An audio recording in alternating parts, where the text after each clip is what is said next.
எப்பொருள் யார் யார் வாய் கேட்பினும் அப்பொருள் மெய்ப்பொருள் காண்பது அறிவு. எல்லாருக்கும் வணக்கம்.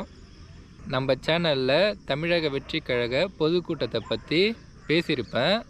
அதில் விஜய் கட்சி தமிழ்நாட்டில் நல்லா இருக்கணும், மற்ற கட்சிகள் நல்லா இருக்கிறது போல், விஜயோட செயல்பாடுகளை பார்க்கும்போது காமராஜர் போல் இருக்குது. நான் எந்த கட்சியும் சார்ந்தவன் இல்லை, ஆனால் தமிழ்நாட்டில் எல்லா கட்சியும் நான் நல்லா இருக்கணும்னு நினைப்பேன். அதுக்கு காரணம் எல்லா கட்சிகளும் நல்லா இருந்தால் தான் ஜனநாயகம் நல்லா இருக்கும் அப்படின்னு நிறைய கருத்துக்கள் அந்த வீடியோவில் பேசியிருப்பேன். அந்த வீடியோவை பார்த்துட்டு என்னோடய நண்பர்கள் வாட்ஸ்அப் மூலமாக நிறைய பேர் பாராட்டினாங்க, விஜயை பற்றி நீங்கள் பேசுனது நல்லா இருந்துச்சுண்ணா அப்படின்னு. இன்னும் சில நண்பர்கள் எனக்கு ஃபோன் பண்ணி, விஜயை பற்றி இப்படி பேசிட்டியே, விஜய் எவ்வளோ மோசமானவர்னு தெரியுமா, அவர் சினிமாவில் பணம் சம்பாதிச்சது போதாதுன்னு இப்போ அரசியலில் வந்தால் தான் நிறைய பணம் சம்பாதிக்கலாம் அப்படிங்கிற மோட்டிவோடு வந்திருக்கிறாரு. அதுக்காக அவர் இளைஞர்கள் எல்லாத்தையுமே மிஸ்யூஸ் பண்ணுறாரு, இளைஞர்கள் எல்லாரையுமே அரசியலில் கொண்டு வராரு. அது மட்டும் இல்லாமல் அவர் குடும்பத்தெல்லாம் நல்லா சேஃபாக செட்டில் பண்ணிவிட்டு இந்த இளைஞர்களில் அரசியல் படுத்தி அதன் மூலமாக நிறைய பணம் சம்பாதிக்க பார்க்குறாரு. இந்த கரூர் இன்சிடெண்ட் நடந்துச்சு இல்லையா, அந்த மக்களை போய் அவர் சந்திக்கவே இல்லை. இப்படிப்பட்டவருக்கு நீ சப்போர்ட் பண்ணி பேசியிருக்கிறிய அப்படின்னு சொல்லி என்னோடய நண்பர் என்கிட்ட அரை மணி நேரம் பேசினார். நானும் என்னோடய கருத்துக்களை அவர்கிட்ட பகிர்ந்துக்கிட்டேன். ஆனால் என் நண்பர்கள் சொன்னார், பார்த்தீங்களா, விஜய் பின்னாடி போகிறவங்களாம் தற்கூரி, விஜய் அந்த கரூர் மக்களை பார்க்கல, விஜய் அதிக பணம் சம்பாதிக்க தான் அரசியலில் வந்திருக்கிறாரு இப்படின்னு அவர் சொன்ன கருத்துக்கள் எல்லாத்தையுமே நான் கேட்கக்குள்ளே எனக்கு என்ன தெரியுமா தோணுச்சு, விஜயை அழிக்கணும், விஜய் கட்சி வளரக்கூடாது அப்படின்னு சில கட்சிகள் தமிழ்நாட்டில் நினைக்குது. அந்த கட்சிகள் எல்லாம் என்ன பண்ணுதுன்னா, பெரிய பெரிய ஊடகங்கள், பெரிய பெரிய பேச்சாளர்கள் இவங்களெல்லாம் விலைக்கு வாங்கி அவங்க ஒரு நரேட்டிவ் செட் பண்ணுறாங்க. விஜய்க்கு எதிராக நீங்கள் இதை போல் மக்கள்கிட்ட கருத்துக்களை பரப்புங்க அப்படின்னு சொல்லிட்டு அவங்க ரொம்ப பெரும் பகுதியாக இருக்கிறாங்க. அவங்க என்னென்ன கருத்துக்கள் எல்லாத்தையுமே சமூக வலைதளங்களில் பதிவிட்டாங்களோ அதை தான் என்னுடைய நண்பர் என்கிட்ட அப்படியே சொல்கிறாரு. இந்த தற்கூரிங்கிற வார்த்தையாக இருக்கட்டும், கரூர் இன்சிடெண்ட்டை போய் பார்க்கவே இல்லை, அதிகமாக பணம் சம்பாதிக்க தான் வராரு, இப்போ சினிமாவில் சம்பாதிச்சது போதாதுன்னு அரசியலுக்கு சம்பாதிக்க வராரு, அதுக்காக இளைஞர்களை யூஸ் பண்ணுறாரு, இப்படிப்பட்ட கருத்துக்களை எல்லாத்தையுமே விஜயை அழிக்கணும்னு நினச்சி பெரிய பெரிய கட்சிகள் எல்லாம், பெரிய பெரிய பேச்சாளர்கள், பெரிய பெரிய ஊடகங்களெல்லாம் விலைக்கு வாங்கி அதன் மூலமாக ஒரு நரேட்டிவை செட் பண்ணி மக்களுக்கு அந்த கருத்துக்களை கொண்டு போய் சேர்க்குறாங்க. இந்த கருத்துக்கள் எல்லாத்தையுமே தான் யார், என்னோட நண்பர் உள்வாங்கியிருக்காரு. அவர் பேசக்குள்ள இந்த கருத்துக்கள் எல்லாம் இவங்க பேசுனதாச்சே, இவங்க சொன்னதாச்சேன்னு தான் எனக்கு வந்துச்சு. ஏன்னா நான் அந்த பேச்சாளர்கள் பேசும் பேச்செல்லாம் நான் கேட்டிருக்கிறேன். அது மட்டும் இல்லாமல் விஜய்க்கு ஆதரவாக பேசுகிறவங்க பேச்சையும் கேட்டிருக்கிறேன். சில பேர் உண்மைகளை பேசுவாங்க நடுநிலையாக, அவங்களோட பேச்சையும் நான் கேட்டிருக்கிறேன். இவங்க 3 பேர் சொல்கிற கருத்துக்கள் எல்லாத்தையும் நான் கேட்பேன். கேட்டு இவங்க சொல்கிற கருத்துக்கள் போல் விஜய் நடக்கிறாரா அப்படின்னு பார்ப்பேன். இந்த பெரும்பான்மையாக அந்த விஜயை அழிக்கணும் அப்படின்னு நினச்சி பேசுகிறாங்க இல்லையா, அவங்க சொல்கிற கருத்துக்கள் படி விஜய் நடக்கலை. அதனால் சில மக்கள் என்ன நினைக்கிறாங்கன்னா, இப்போ இவ்வளோ பெரிய பேச்சாளர்கள்லாம் பேசுகிறாங்க, இவ்வளோ பெரிய மெயின் ஸ்ட்ரீம் மீடியாலாம் விஜய் பற்றி குறை சொல்கிறாங்க இல்லையா, அதுதான் உண்மை நினச்சிக்கிறாங்க. ஆக்சுவலாக உண்மைங்கிறது தனியாக ஒரு இடத்துல இருக்குது.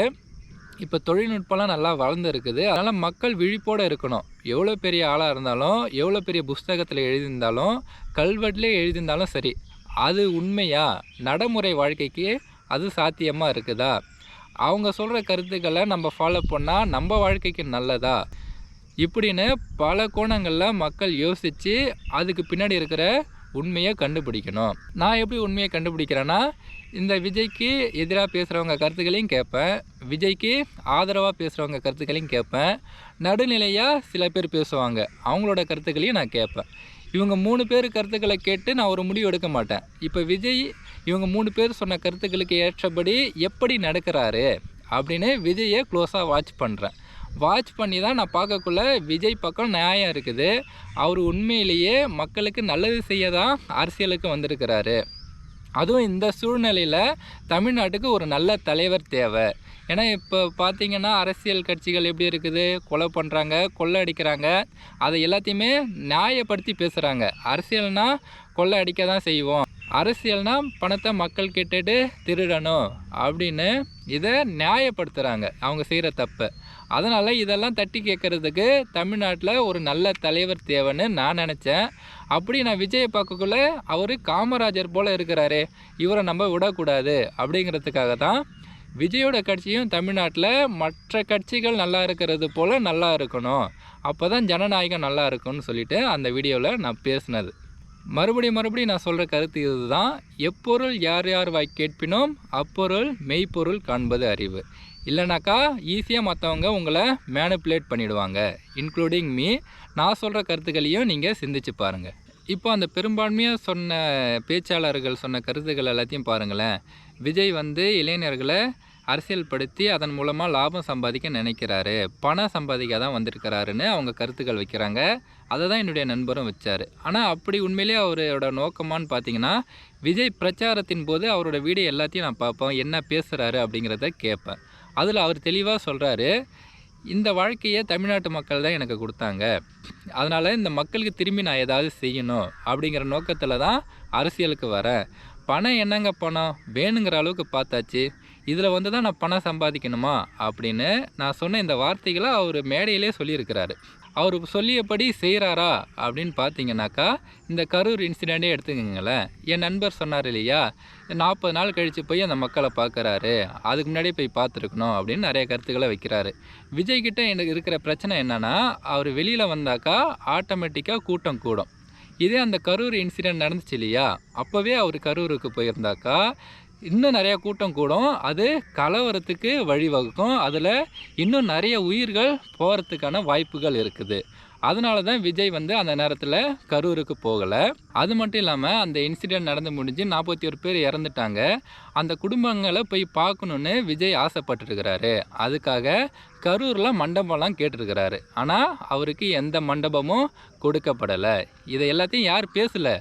அந்த பெரும்பான்மையாக விஜயை அழிக்கணும் அப்படிங்கிற நோக்கத்தில் பெரிய பெரிய ஊடகங்கள், பெரிய பெரிய பேச்சாளர்கள்லாம் இருக்காங்க பார்த்தீங்களா, அவங்களாம் இந்த கருத்துக்களை பேசவே கிடையாது. ஆனால் விஜய்க்கு ஆதரவாக பேசுனாங்க, நடுநிலையாக பேசுகிறவங்களும் கூட இந்த கருத்துக்களை எடுத்து வச்சாங்க. நான் இதை 3த்தையுமே அப்சர்வ் பண்ணிக்கிட்டே இருக்கிறேன். விஜய் போய் அவங்க அந்த மக்களை பார்க்கணுன்னு ஆசைப்பட்டுட்டே இருக்கிறாரு. ஆனால் இவருக்கு மண்டபமும் கிடைக்கல, எதுவுமே கிடைக்கல. அதனால் என்ன பண்ணுறாருன்னா, ஒரு தனியாக சொகுசு பேருந்தை வர வச்சு தனியாக ஒரு ஹோட்டலை புக் பண்ணி காலையிலேட்டு ஈவினிங் வரைக்குமே அந்த மக்கள்கிட்ட அழுதுருக்கிறாரு.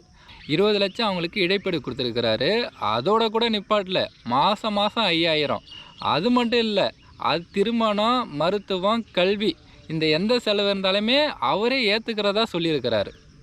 ஸோ அந்த குடும்பங்களையே அவர் தத்து எடுத்துருக்கிறாரு. ஆரம்பத்தில் விஜய் மேடையில் பேசினார் பார்த்தீங்களா, பணம் என்னங்க பணம் வேணுங்கிற அளவுக்கு பார்த்தாச்சு, இதில் தான் நான் பணம் சம்பாதிக்கணுமா, இந்த வாழ்க்கையை கொடுத்த என்னோடய மக்களுக்கு நான் நல்லது பண்ண தான் வந்திருக்கிறேன் அப்படின்னு சொன்னார் பார்த்தீங்களா. இப்போ அது உண்மையாகிடுச்சு இல்லையா. ஸோ இந்த இன்சிடெண்ட்டை நீங்களே மேட்ச் பண்ணி பாருங்கள். ஸோ நான் இப்படி தான் பார்ப்பேன். அதனால தான் இந்த வீடியோவில் உங்களுக்கு சொல்லிகிட்டு இருக்கிறேன். என்னோடய நண்பர் எப்படி மேனிப்புலேட் பண்ணப்பட்டிருக்காருன்னு பாருங்களேன். அந்த பெரும்பான்மையாக நிறைய பேச்சாளர்கள் பேசின பேச்சு தான் என்னோடய நண்பரோட மூளையில் ஸ்கிரிப்டாக ஏறி இருக்குது. அதை தான் அவர் என்கிட்ட சொல்லிகிட்டு இருக்கார். அவர் பேசக்குள்ளே எனக்கு அதுதான் ஓடிக்கிட்டே இருந்துச்சு. நானும் பொறுமையாக கேட்டு என்னோடய பக்கம் இருக்கிற அந்த நியாயத்தையும் அவர்கிட்ட சொன்னேன். விஜய் பக்கம் இந்தந்த நியாயம்லாம் இருக்குது, இப்படிலாம் செஞ்சார் இந்தந்த சூழ்நிலையிலன்னு சொன்னேன். அவரும் அதை பொறுமையாக கேட்டுக்கிட்டார். அதனால் விஜய் உண்மையிலே இந்த தமிழக மக்களுக்கு நல்லது செய்ய தான் வந்திருக்கிறாரு. இப்போது அந்த இளைஞர்களுக்கு நல்லது செய்யணுன்னா எதன் மூலம் நல்லது செய்ய முடியும்? அரசியல் மூலமாக தான் நல்லது செய்ய முடியும். உண்மையிலே விஜய் படத்தெல்லாம் நடிச்சுக்கிட்டு, இன்னும் நிறைய படம் நடிச்சுக்கிட்டு, அவர் குடும்பத்தை செட்டில் பண்ணிக்கிட்டு வீட்டிலே இருந்திருந்தாருன்னு வச்சுக்கிங்களேன், அதுதான் உண்மையிலேயே அந்த இளைஞர்களுக்கு செய்கிற துரோகம், அவருக்கு இப்போ அவரோட ரசிகர்களுக்கு செய்கிற துரோகம். ஆனால் அவர் அப்படி வீட்டிலே இருக்கல. இப்போது தமிழ்நாட்டில் இருக்கிற சூழ்நிலையை புரிஞ்சுக்கிட்டு ஒரு நல்ல தலைவர் தேவை, அதுக்கான இடத்த நம்ம தான் நிரப்ப முடியும்னு சொல்லிட்டு வெளியில் வந்திருக்கிறாரு. அவர் அந்த இளைஞர்களை பயன்படுத்தி அவர் ஆதாயம் அடையணும் அப்படிங்கிற நோக்கத்திலேயே அவர் வரல. அப்படி அந்த இளைஞர்களை பயன்படுத்தணுன்னா சினிமாவில் இருந்தே அவங்கள பயன்படுத்தி இன்னும் நிறைய படங்களை நடித்து நிறைய பணத்தை சம்பாதிச்சு வீட்டிலேயே ஜாலியாக இருக்கலாம். அரசியலுக்கு வரணுங்கிற அவசியம் கிடையாது. ஆக்சுவலாக வீட்டில் இருக்கிறது தான் அவருக்கு சேஃபு. அரசியலில் இப்போ இவ்வளோ பேச்செல்லாம் வாங்கணுன்னு அவருக்கு அவசியம் கிடையாது. அவர் வந்திருக்கிறது உண்மையிலே பாராட்டத்தக்கது.